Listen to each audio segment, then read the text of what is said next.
Hi, everyone. Thank you so much, Hannes and Ezra, for inviting me to speak here again. Um, my name is Sophia. I am a student at UPenn, and I'm part of Pranam Chatterjee's lab, who also recently moved to UPenn. So I'll let him introduce himself if he wants as well. Yeah, hi everyone. So first of all, really excited for this is Sophia's actually second reading group at Hannes is at Starkly Speaking, which I find very exciting. And so Sophia's going to present Branched Schrödinger Bridge Matching. Just as a background of our lab, if you guys know, we work on a lot of discrete generative models, mostly sequence-based design of therapeutics. This is an exciting introduction for us to go to more cell engineering applications. I think Sophia is going to talk about this new way where we're modeling how populations split and evolve into multiple distinct outcomes. So I'll let Sophia take it from here. Yeah, so I'll just go over a bit of an agenda of what we're going to talk about. I'll do a really brief overview of Schrödinger bridge theory and then go into kind of the motivation behind our work. I'll also talk about the branched Schrödinger bridge problem, which we define in our paper, and how we solve this problem with our multi-stage training algorithm. And then I'll get into like a conclusion and Q&A, but feel free to stop me whenever if you have a question. Okay, so a brief overview of Schrödinger bridge theory. So Schrödinger bridge kind of is an extension or a generalization of flow matching. In flow matching, obviously we have kind of a forward noising process where we apply this kind of base drift that is usually just zero, and we have this kind of noising term that gradually applies noise to clean data distribution to get a noisy distribution as you see here. But for Schrödinger bridges, we, instead of having kind of an easy to sample distribution or a noise distribution that we're generating, we actually want to bridge or find a drift that bridges two distinct data distributions. So you can kind of see here a cat and a dog, and we want to bridge that with a nonlinear forward drift.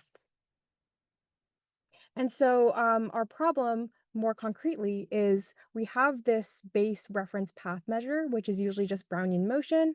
And we have these two distributions that are kind of in our data set. And we want to kind of learn a bridge measure that is able to bridge particles from this initial distribution to particles in the terminal distribution. And we wanted Sophia, to how do find, you? Recording progress. Oops. yes. Okay, wait, maybe let me change my mic. How do you create your illustrations? Oh, wait. Oh, it is with Figma. Figma, okay, nice. Yeah, they're awesome.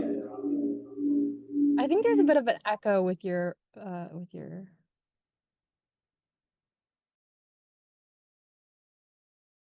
sorry. Okay.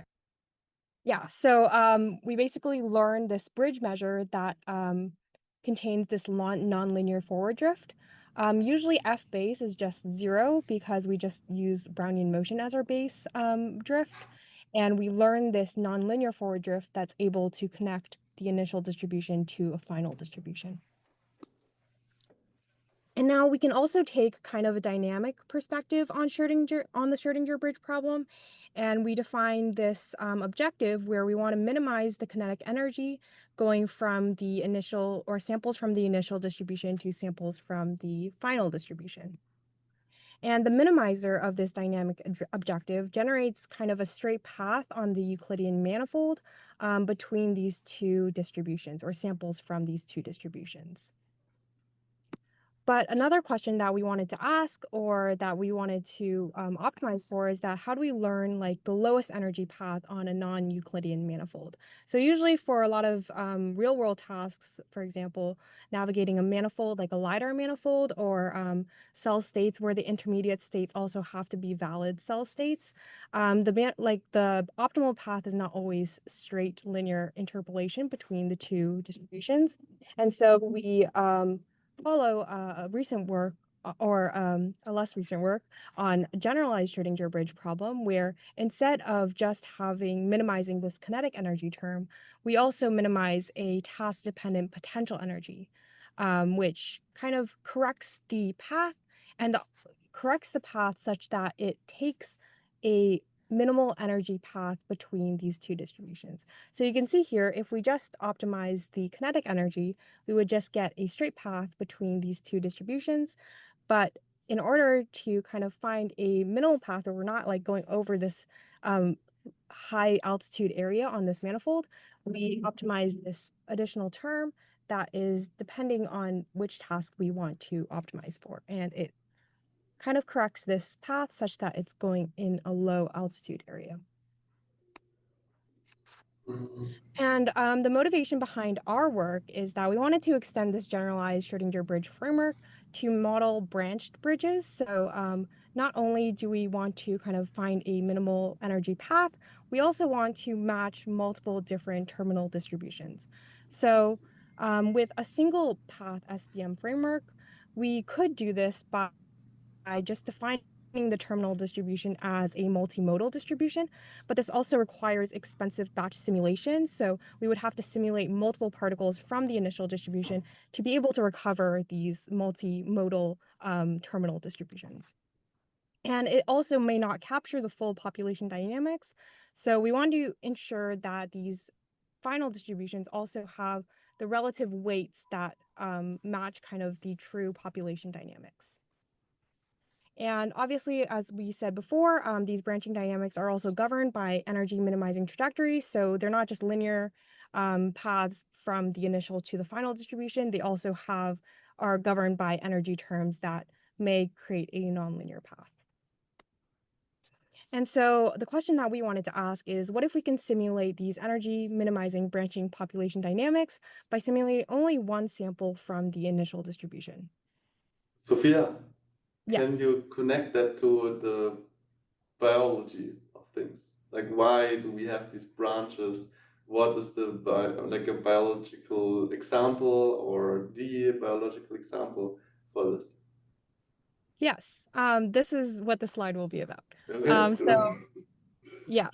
So the applications of this kind of branched idea is like there's a lot of biological and also just like surface navigation examples that could be used to that this could be applied to. So for example, if we want to do multi-path surface navigation, if we have the surface and we want to reach two different endpoints, for example, from this blue distribution to a teal and pink distribution, we would want to model like this branch path. But also for like self-fate differentiation, we have an initial cell distribution, and this is in gene expression space. And we want to model kind of the differentiation of the cell, or as they commit to a terminal state, sometimes they differentiate into multiple different terminal fates. And that is kind of a biological example of why we would want to model branching. Um, and a third example is diverging cellular responses to perturbation. So obviously there's been a lot of hype around modeling drug perturbation responses. And a lot of times these cell population doesn't have just one response to a drug. It can have diverging kind of responses to drugs. So we want to model kind of the branched evolution of cell populations in response to a drug perturbation. Does that answer your question? Then for this branching to happen, there needs to be some environmental impact that decides this, or do you say this is completely random? Um, For the drug perturbation, it would be as a result of applying the drug to the cell population, is what we kind of hypothesize, I guess. There could be like environmental effects, but No, I thought you were saying that the response to the drug can be different, and then you get one branch or the other branch. yeah, so I think more so like the cell population itself is heterogeneous at first. Even though like the cell population could have like be the same cell type, there are still like populate within like heterogeneous like um effects in within the same population. For example, a drug can reach like more so in one part of the population or the other. So I guess that could be a factor, but also environmental effects, I think, could also be Yeah, a and factor. I can also jump in here. It's a great question, Hannes, is that this is true. Like, even if we isolated, like, say, look, one cell from a population, grew it out, and then induced a drug response, we still empirically see 5, 6 different cell fates happening. But that's largely also due to how the drugs enter the cells and the concentrations at which they are at the cells. And two, also like you said, small environmental changes of the cells interacting with each other where they are in the tissue or the dish. And so it's kind of more realistic of sorts, but it's not that the starting population is like this perfect single homogeneous starting state. Okay, but why? Like we can have multiple different outcomes. So we have a distribution of outcomes. So that's a distribution. Why do we then need any branching happening to? Yeah, so Um, what we basically in the initial we want to model the full population with just one sample. So, as I said before, if we want to model this branching with single branch SBM, we would have to sample a bunch of different samples from the initial distribution and then simulate Ah, all of them to get a branch. But we also okay. show in our experiments later that having just one branch or learning just a single branch can also bypass some of the more nuanced um, evolution that is resulting from these perturbations. So you can see here, these are plotting principal components of the gene expression space. And as like principal components get higher, it's actually more like smaller, kind of Yeah. like minor changes in the cell.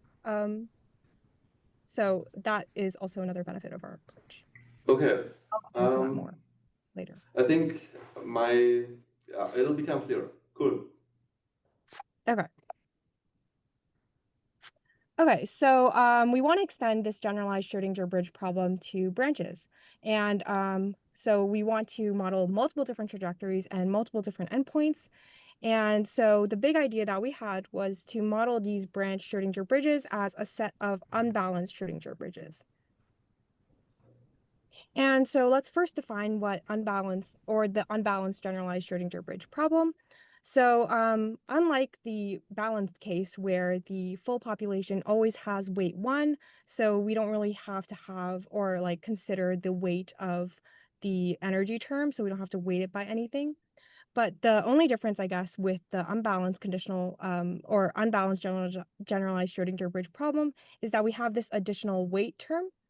And this basically is a time varying weight that starts at initial weight and evolves over time via this growth rate.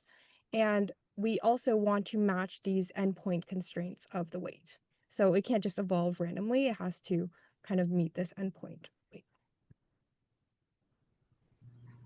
And so with the branch generalized Schrödinger bridge problem, we basically take this unbalanced GSBM problem and we create these a set of these problems. So we have this primary trajectory that starts at an initial weight of 1 and a set of secondary branch trajectories. And so the primary trajectory starts at weight 1, and so all the mass is kind of on this primary trajectory at the start, but it evolves via this growth term such that it redistributes the weight across multiple different branches. And you can see with the weight of the secondary branches, they grow at a rate that's governed by this growth term. And these are positive growth terms. So these branches are kind of growing in size as the mass is being redistributed from the primary trajectory to these secondary branch trajectories. And we also want to maintain the constraints of the other problems such that it evolves via this SDE. It kind of matches the like the branch terminal distribution and the initial distribution, and as well as the weight matches the true weights of the distributions. And I'll talk about how we kind of determine these weights in the experiments later. And in order to make this a tractable objective to optimize, we have to condition on samples from the data set. And this is not a hard proof to do, but we have it in our paper that we can just condition on pairs of samples from the data set, and this recovers the optimal solution to the branched GSB problem that we discussed in the previous slide. And so we want to do this.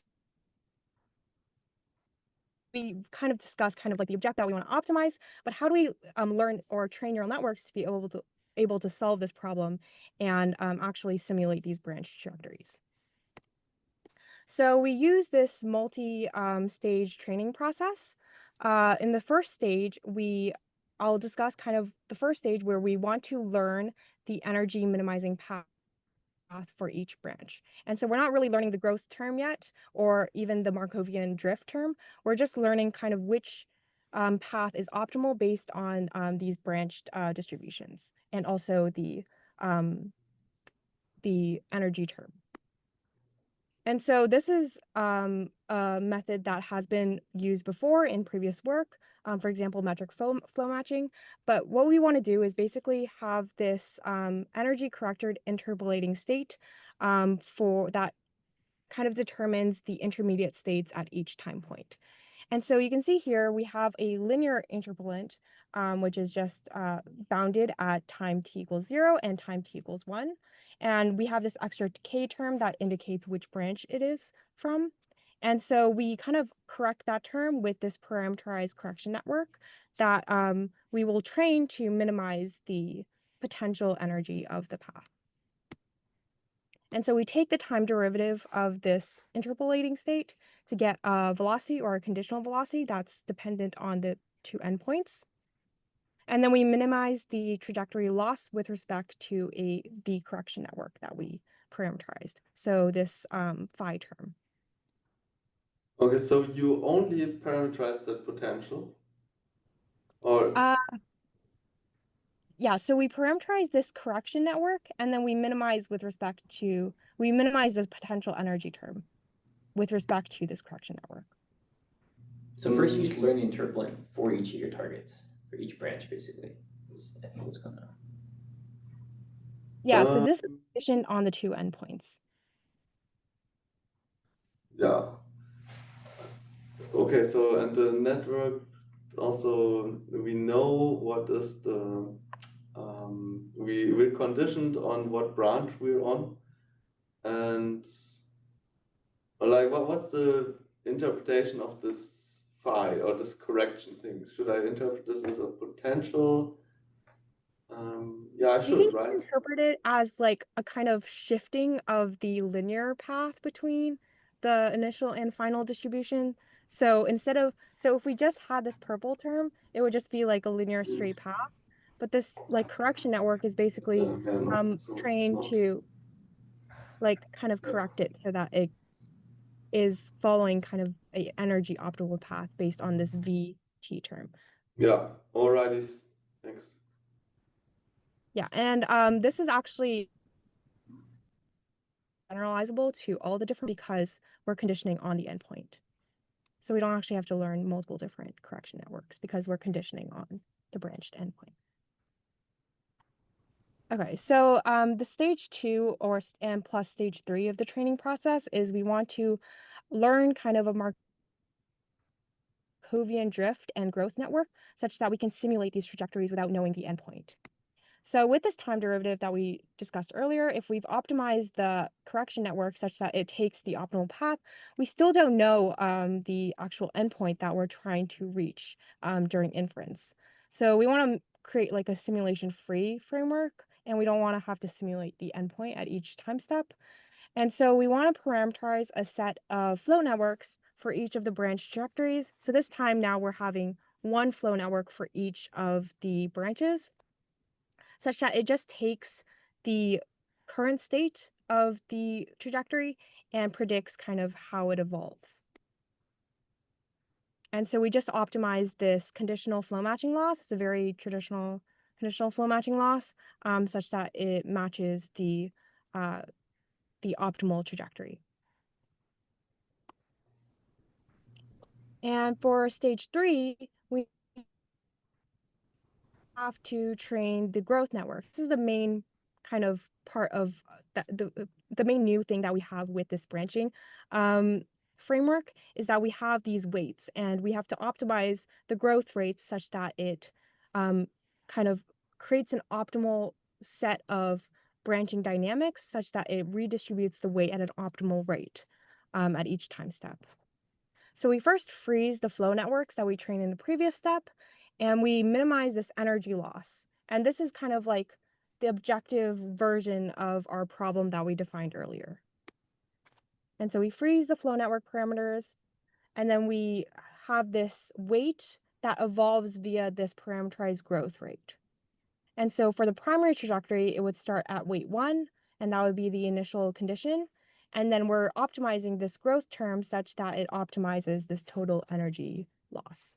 And same with the secondary branches, we have a parameterized growth rate such that we want to minimize both. We want to optimize these growth rates such that it minimize this overall energy. And we also want to ensure that the boundary weights are matched and the total population weight is conserved across all time steps. So we not only have to minimize this energy loss, we also have to minimize a match loss. So this basically ensures that the terminal weight at points matches the true terminal weight that we want to kind of reach at each branch distribution.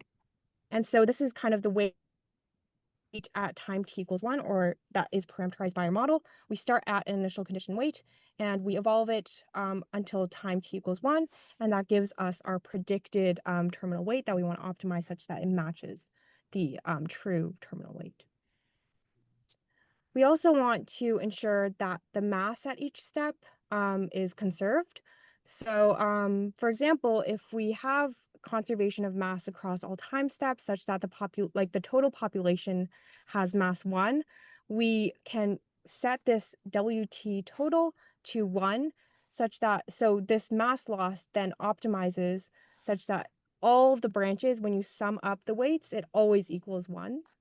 But if this WT total, it could be a different value if we want to have like overall the population is growing or shrinking in size. We can set this WT total to a different value. And so the total mass across all the branches will always match the true total weight of the population. We also have this additional term that ensures that there are no negative weights. So obviously the population in a branch can't be negative, or that just doesn't make any sense. So this just like ensures that there are no negative weights.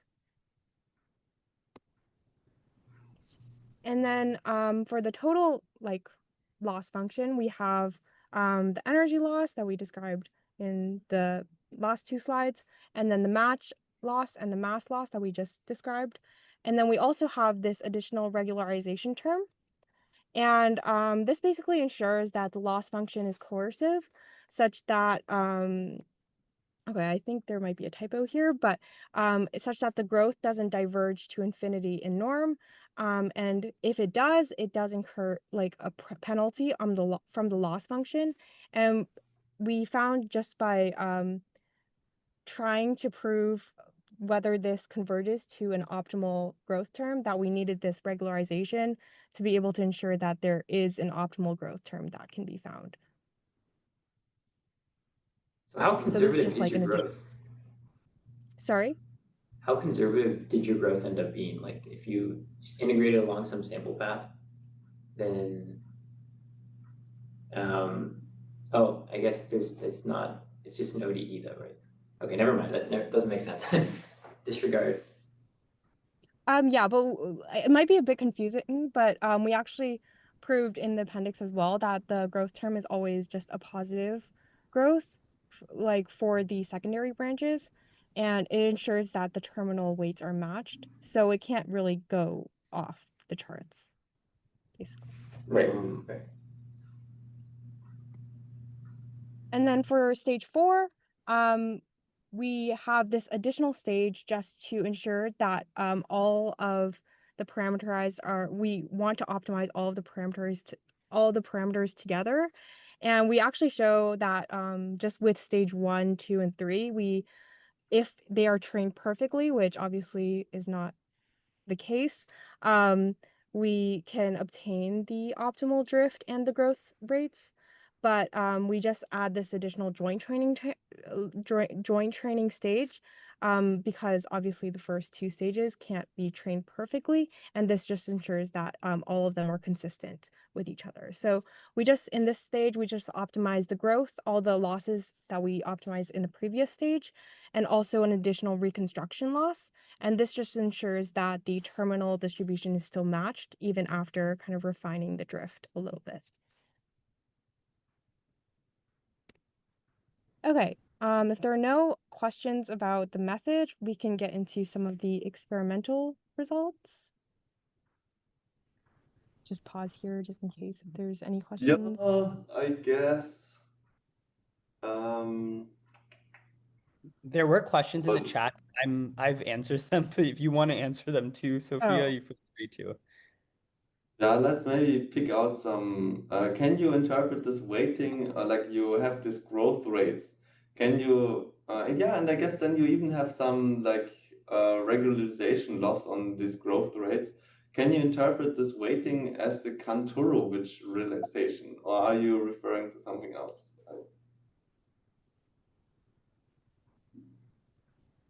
Didn't know this stuff? Um, yeah, I'm actually not familiar with this relaxation. Pranam okay. knows. Um, how did you? No, I think it's just when you, how does this go? You have some, um, you can have your optimal transport problem and then turn it into this continuous optimal transport over time problem, and then,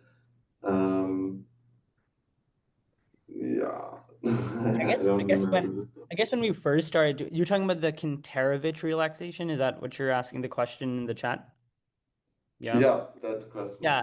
Yeah, so I think this is utilized a lot in standard optimal transport. So you don't have you don't have these like specific couplings that are deterministic, right? It just basically allows the splitting and transporting like parts of the mass, but you keep the total mass constant. It's similar, right? But in our case, we were saying, okay, let's put some probability mass on this branch and this branch and then learn that via flow matching. So it actually just is a little more softer than kind of more the stricter like splitting that KF does or Kantarovich does. So yeah, that's the extent I know about Kantarovich. Maybe I'm misinterpreting it, but maybe Avesh can explain what he knows about Kantarovich, and maybe I'm interpreting it wrong. Yeah, I think then there's no point in talking about this, right? This is like um, some way of solving Schrödinger bridge problems, I think. And just if you had some interesting connections there, then maybe it would have been worth talking about. But for sure, Ricardo's question, if we have some, like the branching can also happen in a standard Schrödinger bridge. So why do we now need your explicit branching? What's the advantage of having the explicit branching? Yeah, so we will show this a bit more in the experimental results, but with explicit or with just single branch SBM is I think what you're referring to. We would have to simulate multiple different particles to obtain kind of the distribution, the branch distribution, I guess you could say. And we can't explicitly kind of model the optimal redistribution of mass across multiple different branches to determine the intermediate states, if that makes sense. And then also, okay, I guess we now will hear that in the experiments. Sort of, how do you say how many you now learn, and yeah, how many branches should you have, and then should this correspond to something interpretable where you want to know like, aha, this sort of population turns into, I know it always turns into three subpopulations or three coarse-grained populations, and I want to know what their weights are, and if it now maybe goes more into the, like let's say we have some cell population that can become cancer, okay cancer, and healthy cell. And like then you want to know if you now apply your perturbation, does this turn into yeah, or how is it distributed? Maybe in one you have like almost 50 healthy and 50 bad cancer, and in the other you have 100% okay cancer, not so bad cancer. And then these are now the sorts of inferences we want to make here. Oh, yeah, what's the problem setup? Yes. I do see one more question in the chat on No, IMF let's and do it. IPF, but I'll just briefly go over that. For IMF and IPF, where you're doing Markovian projections and reciprocal projections, we actually show in the appendix, it's kind of a similar idea what we do in the flow matching step. We basically have this conditional kind of trajectory, and we're matching it with a Markovian drift term, and that can be thought of as a Markovian projection. So if that, it's not explicitly using the IMF IPF procedure because it's not like alternating between optimizing the path for the optimal kind of, or to match the optimal bridge, but we are kind of doing that by like first finding the optimal path with this correction term and then matching it with a Markovian drift. But yeah. Is there another question? Yeah, I think Pranam is handling some of the questions, so I'll just get into the Yeah, experiment. go ahead, Sophia. I'll handle the questions in the chat.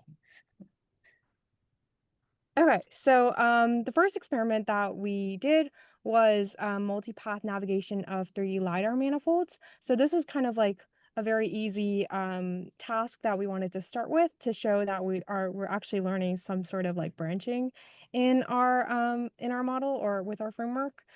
So we basically took kind of some of the experiments from previous papers that had only one terminal distribution on this manifold, and we just extended it such that there are two terminal distributions.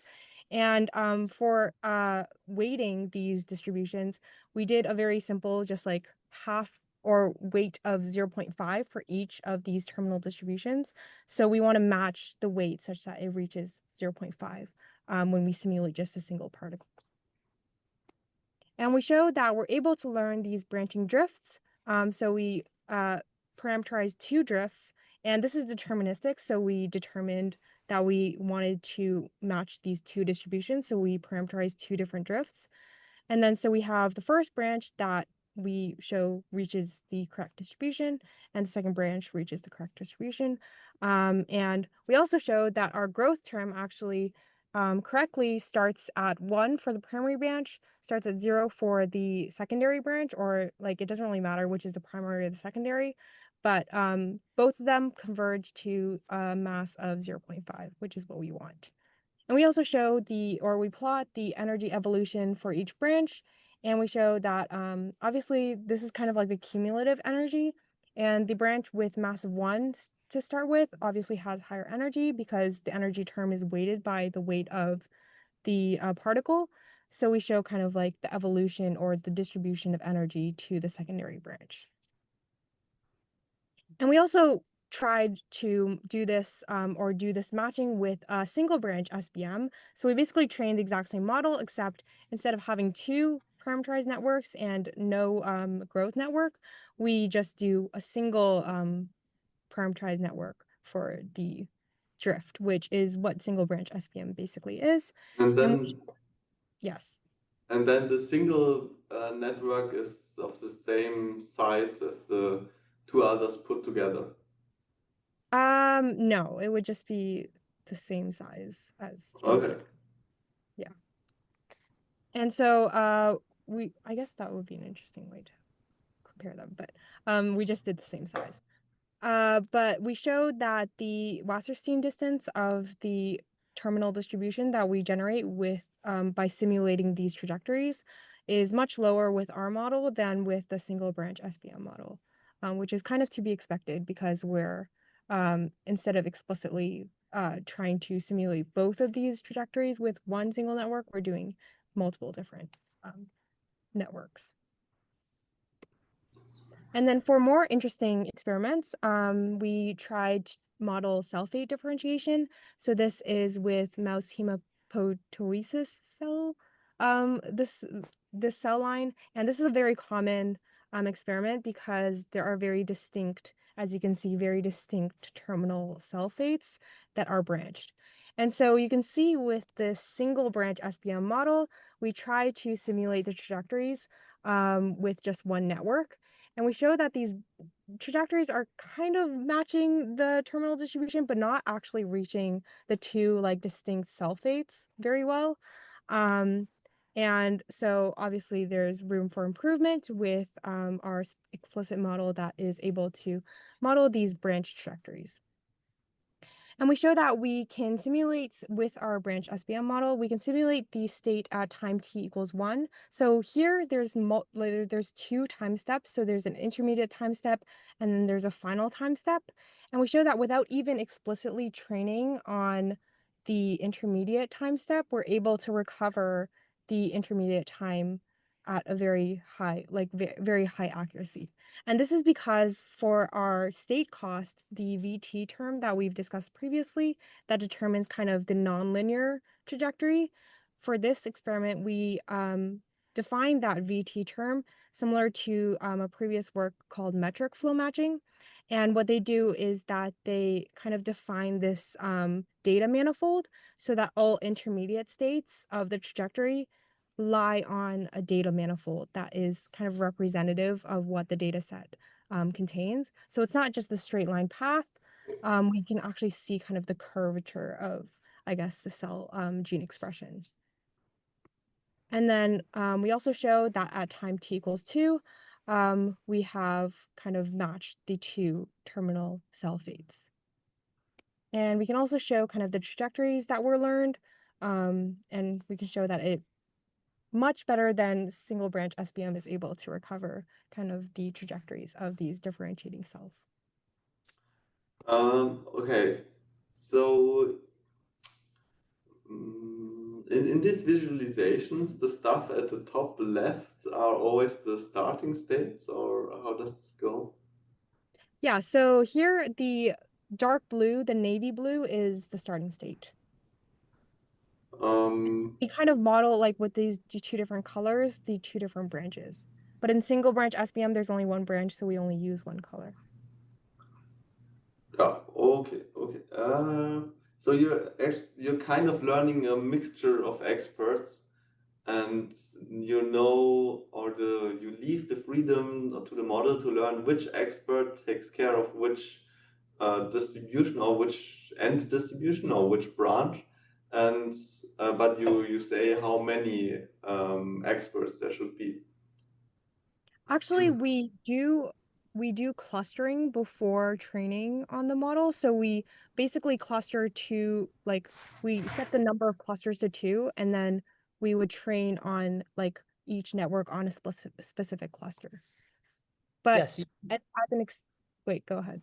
Oh, sorry, I was just going to say, Hannes, yeah, you would have to know in this formulation, you have to know the number of branches ahead of time. You have some biological prior, right? You know that, there's like 5 specific branches that a cell can go to. But if you didn't have to do it in the future, right? This is actually a question in the chat. You would probably have to learn K somehow, or use some like non-parametric model like Dirichlet. So yeah, Yeah. there would be a way to do this ahead of time. Yeah, I So you think need another to, extension to our work would be like if you don't know beforehand the number of branches that you want to model, then you can just set it as a specific number or like a upper bound to the number of branches you want and then learn the branches from there. And if two branches have very similar drifts, then they can be considered as a single branch. But that just, yeah. for this model, we do explicitly like state the number of branches that we're simulating. Yeah, also Hannes, like remember that you said mixture of experts too, so like that's more discrete and like static routing, right? So this is more continuous and time evolving mass flow. So I don't know, it's like it's like more dynamic, I would say, than just like a classical MOE I formulation. mean, here it's also discrete, right? You're in branch 1, 2, 3, or 4. Yeah. Oh, you're talking about the final branches. Yeah, in that case, then I could see the connection. Yeah, that's a good point. Um, okay, so you need to know for all your samples where they are at the end. You need to know what branch they belong to. You need to know what the branches are that are relevant for this problem. And then when you run your if I now have two or my one cell and I want to know how it evolves, then I can't know how it evolves because I have to plug it into every single branch, and then I just get my output, and one will be on one branch, one will be on the other branch. The only thing that we're now distinguishing is where in the branch it goes and not which branch it goes to. Or do we use then the weights, like the weight that it has accumulated to distinguish or to try to assess which branch it actually went to? Yeah, so for your first question on the we're basically for each particle we're modeling a whole population.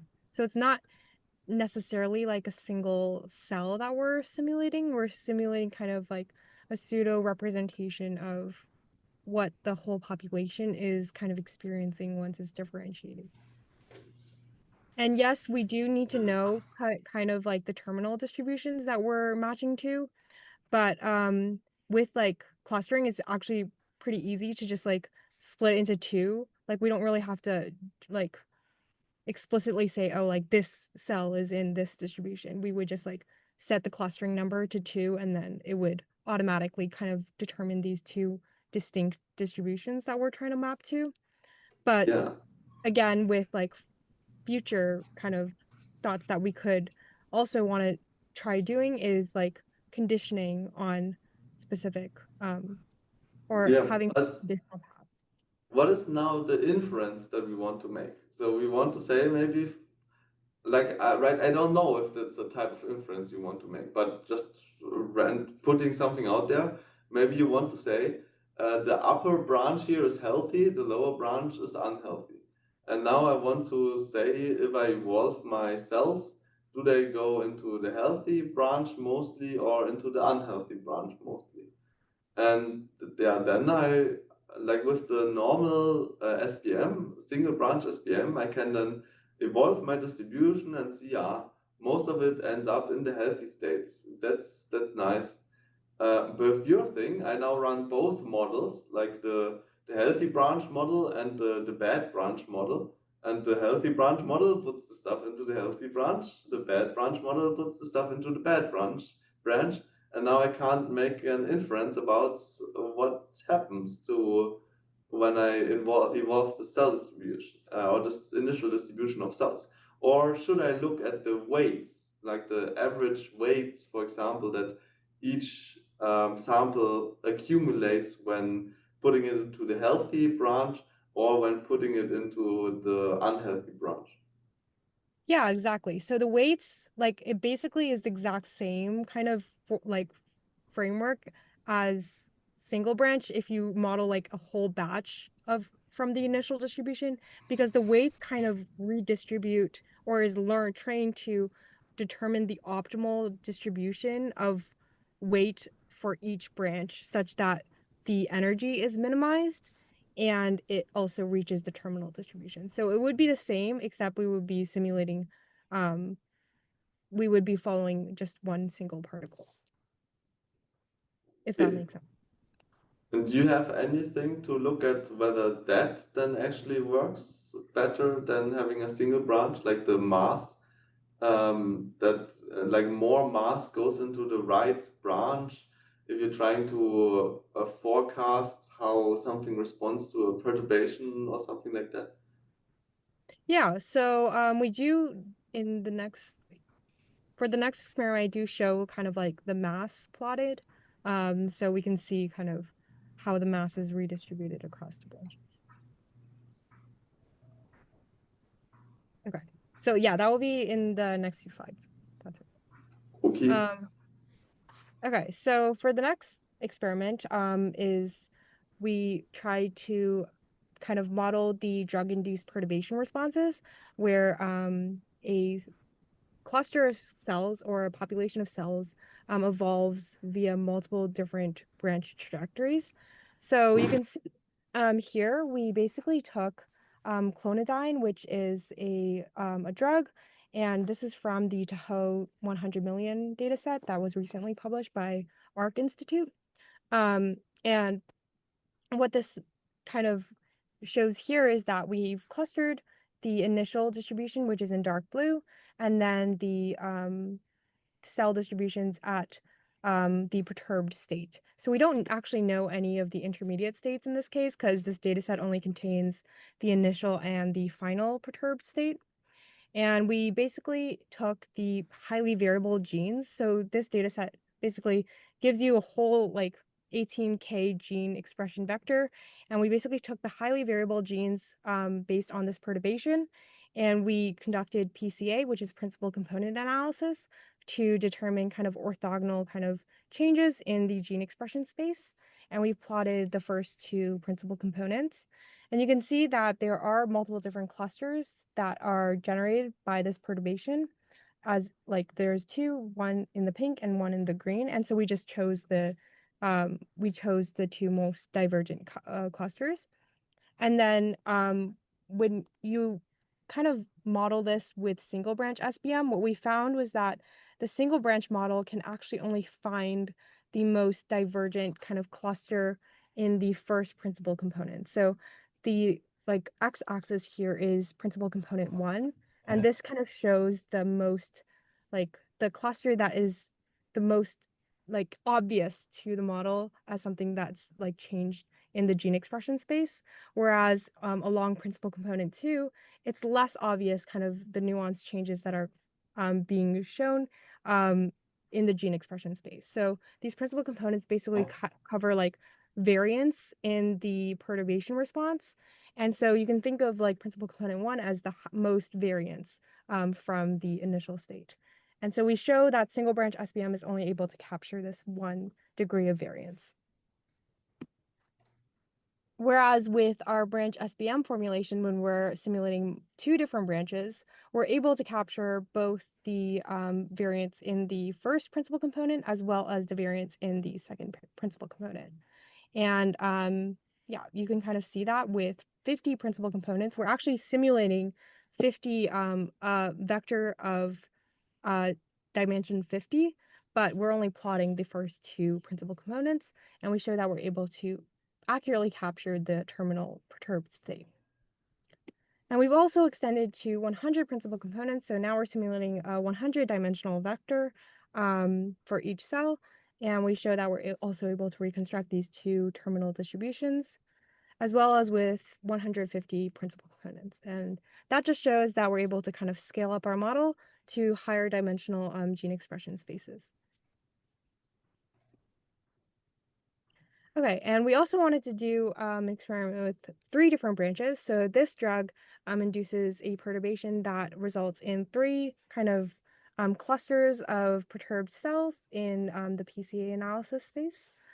And we can see that if we kind of created an animation for this, but you can see from the initial distribution, our model is able to simulate trajectories to 3 different terminal clusters.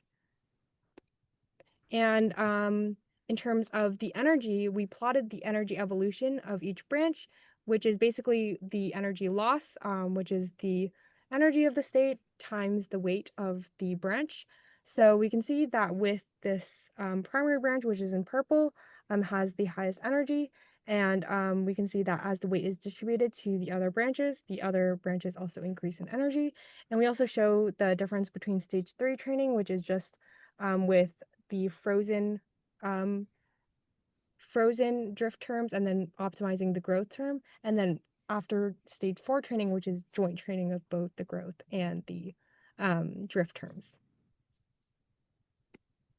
And to your other question on the mass evolution for each branch, we've plotted here kind of our learned mass evolutions. So you can see that the primary branch starts at weight of 1, and the 2 secondary branches start at weight 0. And you can see there's kind of like a negative turn here, but we show that after stage 4 turning, which is the joint turning, we're able to kind of find like an optimal redistribution of mass such that all of the mass is like evolving as we want. And for this one, we basically define the terminal weights as the relative population of each of the clusters in the cell. So in this data set, we don't actually have direct mappings from initial cell states to final cell states, because once you kind of measure the cell gene expression, you kill the cell, so you can't actually have a direct one-to-one matching. And so the terminal perturbed cell state is not a direct kind of like pairing with the initial state. So we just take the relative mass of each kind of cluster with respect to the full population of perturbed cells. And that determines the weight. Does that kind of make sense? Yeah, I would say so. Okay, perfect. And now we also compare this with single branch SBM for both experiments. So with the clonidine perturbation experiment and the trametinib drug perturbations, we show that for both cases, if we just do single branch SBM, it only recovers kind of the highest variance population of perturbed cells in the first principal component. So it never really recovers kind of the more nuanced variation across the second principal component, as you can see here. Whereas with our branched formulation, we're able to kind of recover all the different cell states that with these multiple different branches. And more quantitatively, we've calculated the Wasserstein distances and the mean maximum mean discrepancy of these like terminal perturbed cell distributions. And we showed that our model always has lower Wasserstein distance and MMD for all the experiments. And we show actually comparing the different principal component numbers. We have like, usually it's just like 50 principal components. It's easier to simulate because it's a lower dimensional space. But we actually show that it is a bit lower for the 100 principal components for at least this metric, which is interesting. But we show that across all of these principal components, it's always performing better than single branch SBM on 50. And then for the other drug, we also show that as well, the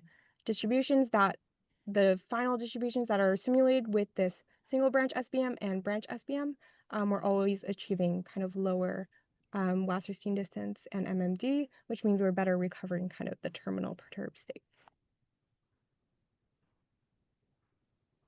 Okay, so for conclusions, I'll just go over kind of what we've talked about. We basically define a branched generalized Schrödinger bridge problem, and we introduce BranchSBM, which is a novel matching framework that learns the optimal branch trajectories from an initial distribution to multiple target distributions. And then we also derive the branch conditional stochastic optimal control problem. So this is kind of the tractable version of the Branched GSB problem.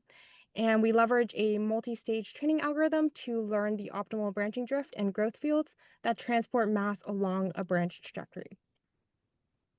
And then we also demonstrate this unique capability of BranchSBM to model these dynamic branching trajectories with multiple different experiments with LiDAR, differentiating cell state population, and cell states after perturbation. And yeah, that's all I have prepared, but I'm definitely open to any other questions that you guys may have, and thank you for listening. And also special thanks to my amazing co-authors who helped out with this project. Yes. Good, thank you. Sophia. Pretty perfect timing. And yeah, so if you like read, I kind of think, or now we want to make inferences about how does or is there more chance, more weight, more probability for this perturbation causing it to go to the good state or to the bad state, or to maybe not just good or bad. And now what you're saying is sort of, instead of directly making this prediction with, say, some transformer, we should try to have a model that learns the intermediate dynamics and then integrate along those dynamics by always looking at the intermediate states, um, integrate along those intermediate states and those dynamics. How does the weight change, or how likely is this that the cell survives in that state and continues this along this trajectory? And maybe then, yeah, you say it doesn't, and then the weight decreases, or you say it does, and then the weight should increase. And you're saying sort of this is a better way to get the right weights, or it's more, it's easier to get the right weights this way than to just throw your whole population in it and then integrate your whole population and then see which end state you mostly end up in and compute your weights from that. For estimate sampling. I'll wait till you're done. Sorry. Yeah. So if you disagree with that, then yeah, that would be interesting as well. But then otherwise, wait a second. Can you only ever increase weights during integration? Yeah, we actually proved that the growth rates will increase if it like for in the optimal in the optimal case, in the optimum solution, the growth rates of the secondary branches always are increasing.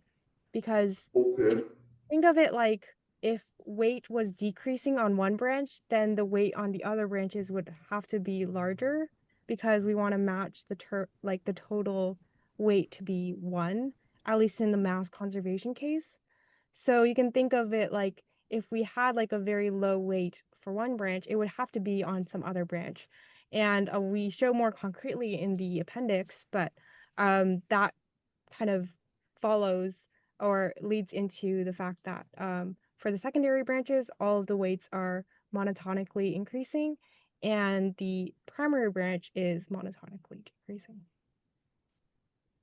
Okay. Yeah. What did you want to say? Oh, so it's possible I just totally missed this. I was just gonna ask how you guys actually sample. Are you like resampling or computing weights or something during inference? No, we only have to just follow one particle. So you just start with an initial, like a sample from the initial distribution, and then just follow all of the different parameterized drift terms and the growth terms. You don't have to do any resampling because it's all like dependent only on the initial on the current state. Oh, I Just see. Okay, yeah, that does make sense. Yeah, and I also wanted to say, like I think that the thing my biggest fear early was that the branch, because each branch can gain or lose mass over time via the growth field. But the thing was, because we also enforce this like sum of all the growth fields, there's a shared mass constraint for them to equal zero. So that actually kind of forces the branches to coordinate together. If you think about it from like a cell, like an experiment, when the cells start, like sometimes you will actually hit these intermediate states, and then the cells can either diverge into like the other branches, like or the other differentiation states. So like cells can actually like stop and start at many different time points. So having that shared mass constraint between the branches actually allows them to kind of work together. They're not actually completely independent. They're kind of entangled, Yeah. if you imagine. So yeah. So it doesn't they don't just like drift arbitrarily, which is, a possibility with this type of training. I guess the other side of the question is kind of like, suppose you have some intermediate distribution for which like maybe this actually wouldn't happen because of how you set it up, where like 99% of cells are in like one of the branches, but like you sample uniformly so that you kind of are inefficiently sampling that one branch that you actually want to place more weight on. So you might imagine there's some like in the middle, you like compute all the weights, which might be hard if there's like a stochasticity in there, and then you like resample them to the branch that has a lot of weight so that you can like get more information about that because that's the kind of the most important one at that intermediate time. I'm sorry, I don't think I fully understand your question. Are you saying that like one distribution is just like very highly weighted and you don't have any weight on the other distribution? It's possible my question doesn't make sense, so just let me know if that's the case. But I guess I, I'm just asking. I think Ezra, So that's a my understanding, or I yeah, think sorry, keep going. your question is really good if it's considering like generation of sorts. Like I think that if you wanted to bias a starting state to a specific end state, right? Like say you want to like generate a perturbation that says produce something in the low weighted branch or the secondary branch. I think this could be your strategy could be a way of sampling to get to that. But I think in this case, it's just, the dynamics of the system, right? Like you would just let the growth terms, both the growth and drift networks just learn it. If I Do you guess that you guys could say effectively that our sample each thing equally? Or sorry, keep going, Sophia.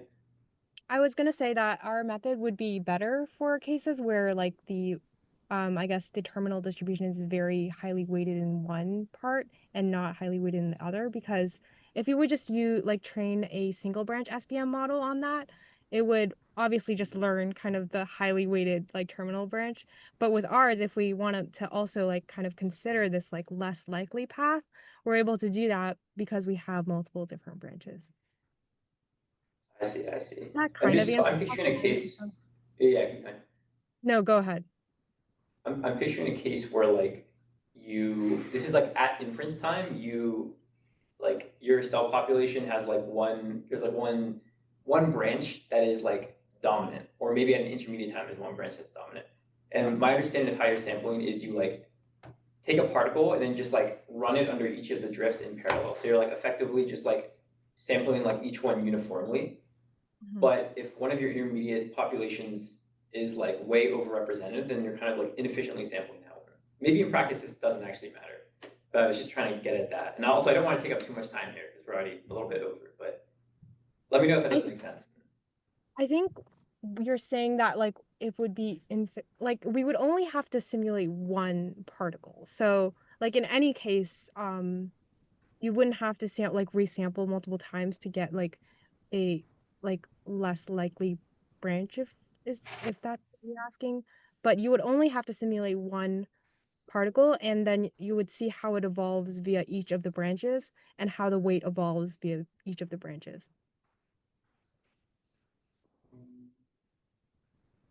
Okay, I'll take a look at the paper and I'm sure it's in there too.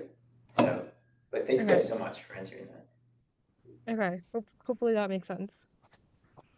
Alrighty, well then, let's call it a day here, and thanks for joining us. Yeah, then maybe see you, if not at ICML, maybe in Europe or stuff like that. Yep, Hannes, we'll see you guys there. Thanks, Ezra, too. Thanks Yes. both. Thanks for Thanks, having Cool, guys. me. see you around.